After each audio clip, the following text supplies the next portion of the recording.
कर्ज की सांसों पर इंसान का ज़ाती इस्तेहकाक नहीं। सजदे में माथा टेका तो ज़ात भी कुछ खुददार लगी। ये सांसें हमारी हैं ही नहीं, हम क्या लेकर आए थे और क्या वापस ले जाएंगे। जो सांस दी ही अल्लाह ने है, वो चाहता तो पहले ले लेता, मैं आज से 10 साल पहले मर जाता। उसने मुझे अगर ये ज़िंदगी दी हुई है तो इस पर मेरा ज़ाती इस्तेहकाक कितना है। ये जो हम कहते हैं ना कि मेरी ज़ात है, उस पर मेरी मर्जी चलेगी, मेरे जिस्म पे, मेरी रूह पे, मेरी सोच पे, मेरे जज्बों पे, ऐसा नहीं है। ये कर्ज की सांसें हैं। अल्लाह ने ये सांसें दी हैं, आपको खुददारी का तकाजा यही है कि जिसने आपको ये सांस दी है उसको ही ये सांस लौटा दी जाए, अपनी सांसों को उसी के लिए इस्तेमाल किया जाए। वो चले अगला शेर सुनाता हूँ। मैं तो मट्टी का कालब था, तूने नूर भी फूंक दिया। हस्ती यकदम करनों के सफरों को भी तैयार लगी। इंसान क्या है? एक मट्टी का कालब है और उसके अंदर एक रूह है जो कि फरिश्ता है। तो मैं तो मट्टी का कालब था, तूने नूर भी फूंक दिया। आदम अलैहिस्सलाम से पहले भी इंसान थे, लेकिन वो क्या थे? वो जानवर थे, मट्टी के कालब थे।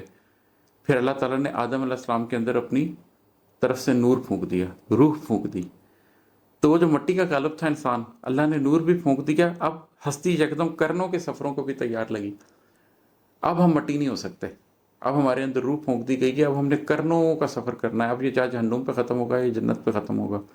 तो अगर हर इंसान भी इस बात को रियलाइज़ कर ले कि अल्लाह ने एक नूर मेरे अंदर फूंक दिया है और अब मैं अबदी हो चुका हूँ, अब मैंने ख़त्म नहीं होना, अब मैंने मौत के दरवाजे से गुजरना है और अपनी असली ज़िंदगी, हकीकी ज़िंदगी का आगाज़ करना है। तो फिर जिन सफ़रों की तैयारी आपकी ज़ात करती है, वो सफ़र ही कुछ हो रहा है, वो ये मादी सफ़र नहीं है। अल्लाह अल्लाह अल्लाह अल्लाह अल्लाह अल्लाह अल्लाह, बस पूरी उम्र लगा कर इतनी बात समझ सरकार लगी। इस शेर की तशरीह नहीं मैं करना चाहता, ये बस आप सुन लें। अल्लाह अल्लाह अल्लाह अल्लाह अल्लाह अल्लाह अल्लाह, बस पूरी उम्र लगा कर इतनी बात समझ सरकार लगी।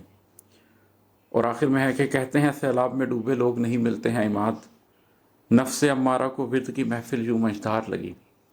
जैसे